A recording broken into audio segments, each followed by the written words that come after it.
বিসমিল্লাহির রহমানির রহিম। আসসালামু আলাইকুম। কেমন আছেন সবাই? আশা করি সবাই ভালো আছেন। যে যেখান থেকে দেখলে সবাইকে আমার সালাম। আজকে আমি কিতা বানাই আবার আসছি নতুন একটা ভিডিও নিয়ে, কুকিংয়ের হচ্ছে রান্নার ভিডিও। আজকে আমার সকালবেলা আমার হাজব্যান্ডে করে রোস্ট খাইতো বাংলাদেশের মতন জানে চাইরা, সাদা পোলাও দিয়া ডিম দিয়া আর চিকেন দিয়ে রোস্ট জাল রোস্টটা খাইতো। তো আমি কিছু ইচ্ছা বানাই দিম, আগে তোমার ফুরতাইতে জিকা তো জিকাইছেন সকালে উঠে ঘুম দিয়ে সবটা ডাইকা কিতারে খাইবি ফুরতাইতে বড় ফুরিরে জিকাইছে তো কই আমি খাই মনে। আর ফুরি আর পয়া কয় না আমি খাইতাম না, আমি তান্দুরি খাইম। তো সকালে উঠেই 2টা চিকেন ভিজাই লাইছি, বেবি চিকেন ডিপো থেকে নামাইয়া ভিজাই লাইছি। তো হ্যান গেছিন আমার ফুরি আর পয় হ্যান খায়, আর বড় ফুরি আমার হাজব্যান্ডের লেগ খায়। তো দুই বাচ্চাদের ঘরে তো বুঝে নিয়ে কাতো তার রকম। তো হ্যান গেছিন তান্দুরি বানিয়ে লাইছি, আর লেগ গেছিন রোস্ট বানাই লাইলাম। দুজনের লেগে 2 রকমের খানি।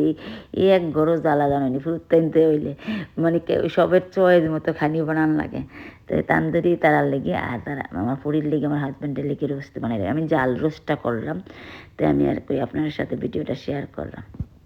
আসলে আমরা বিয়ার বাড়ি রাতের রোস্ট সেই আলাদাই মজা নেয়নি, সেই স্বাদটার ভাই মনে আসলে, কারণ সেইটার গ্রানটাই আলাদা। যতই আপনারা কইন মানুষও কয় না ও বিয়ার বাড়ির রোস্টের মতো আমরা ঘরেই পারি না, আসলেই না। আমার কাছে লাগে আমি খাইছি যখন পুরো থাকতে, সেই স্বাদ আর মানে পাওয়া যায় না বিয়ার বাড়ির রোস্টের মতন। সেই রোস্ট আলাদাই একটা মজা। আর আগের কালের রান্না অনেক মজা। আগে যখন মানুষে মশলা কম দিত, তার বাদও গ্রান আইতো মশলা। আগের মাছ আছে সকলে দেখতেন হলুদ আর মরিচ দিয়ে রান্ধি লইতো, আর ওখানে আমরা যতটা মশলা দিয়েও কোনো তরকারি মজা হয় না।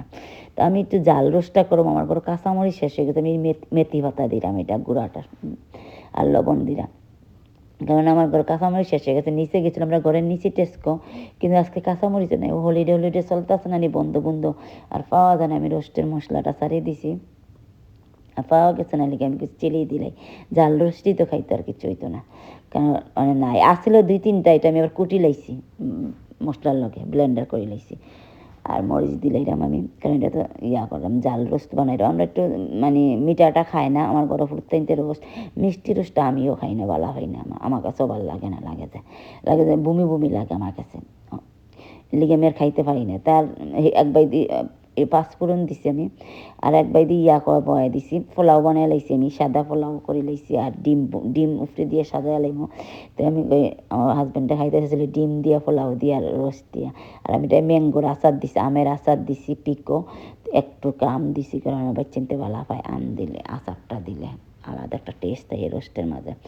তো গ্রানও বাড়াই গেছে, কি সুন্দর একটা গ্রান বাড়াইছে লাগে যে আসলে নিজেরটা নিজে কইমু পালাই, অন্য মানুষের যদি খাইয়া কইতে পারবো জজ কিরা নাকি। আমার আর 1 চামচ এগর দিলাম আমি। এগর যখন দিই নানি চুলাটা আঁচটা কমাইয়া দিলে এগরটা ফাটে না, আমি কমাইয়া দিছি একবারে চুলাটা 1 দিয়ে আমি এগরটা দিছি। কারণ কিন্তু এগরটা যদি আপনি দেন নানি চুলার বেশি গ্যাসের মাঝে, তো আপনার এগরটা ফাটটা দেবো কি। তো আমি এগরটা কমাইয়া দিয়েছি আগুনটা, ওদের সুন্দর একটা কালার আইসেন। আর সাইডে দিয়ে আমি ডিমও বয়ে দিছি।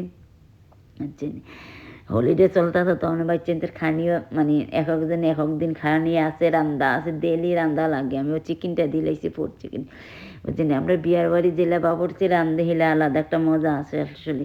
সেই রোস্টটা আসলে অনেক মজা ছিল। আর অনেক তো আর আগের মতন দিনও নাই, সব কিছুর খানির মাঝে সব কিছুর মাঝে মানে ফেক সব কিছুর মাঝে, মানে কোনো কিছুর মাঝে সেই আগের মজা পাইতেন না আপনি। আগে যে বিয়ার বাড়ির রোস্টটা যে মজা হইতো, আমি জানি না, আমি অনেক বছর হয়ে গেছি, আমি দেশেও গেছি না, অনেক বছর আগে 2011 গেছিলাম আমি একবার, 13 দিনের লেগে আয়া পড়ছি, 6 উইকের লেগে হলিডে গেছিলাম। কিন্তু আমার বাচ্চানতে মানে বড় ফুয়ারা লইয়া ফুরি লইয়া গেছিলাম। মালিক আমার ফুরিয়ে মানে কোল থেকেই নামে না।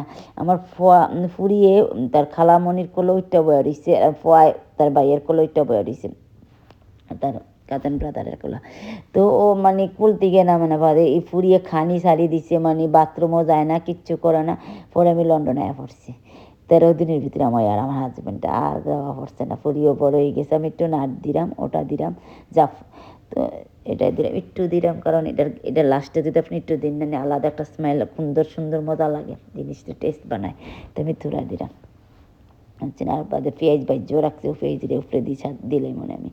তো আর যাওয়া পড়ছে না, আমি আর 2 চামচ ঘি দিলাম, ঘিটা লাস্টে দিলাম, ঘি আমার নিজেই তো বেশি এলিগে আমি ঘি বয়ক ভরা আমার ঘি ঘরেই থাকি, আমি ঘি বেশি তো এলিগে তো 2 চামচ ঘিটা যে গ্রান বাড়াইব লাস্টে দিলে আসলে ঘিটা, আর ঘি দিয়ে আমি একটু বিরানও করছি তেল মাংসটা রোস্টটা আলাদা একটা গ্রান আইয়া পেঁয়াজও দিলাইরাম। তো আমরা মানে আওয়ার পরে আর যাওয়া পড়ছে না বুঝছি দেশে, একবারই আর পড়ছি না যাওয়াটা। আমি মাছ গেছিলাম যখন মন চাইছিল খাইতাম যে বাবুর চেন্নে রোস্ট বানিয়ে খাই, আর খাওয়া পড়লো না, হলাম 13 দিনের ভিতরে। ওই দেখো যে সুন্দর একটা রোস্টটা ইয়াটা আইছে আচ্ছা তো ওলাই লাইফ মানে আর কই গেলাম, আমার ভূত টাইমতে বড় হয়ে গেল, বড় বড় হয়ে গেল, ফুরিও বড় হয়ে গেল কি আর নিয়ত করছি উমরা হজ কইরা দেশে যাইম একবার, উমরা হজ করে ফুরিরে বিয়া দিয়া, বড় ফুরিরে বিয়া শাদি দিয়া বাদে যাই মনে ফরজটা আদায় কইরা।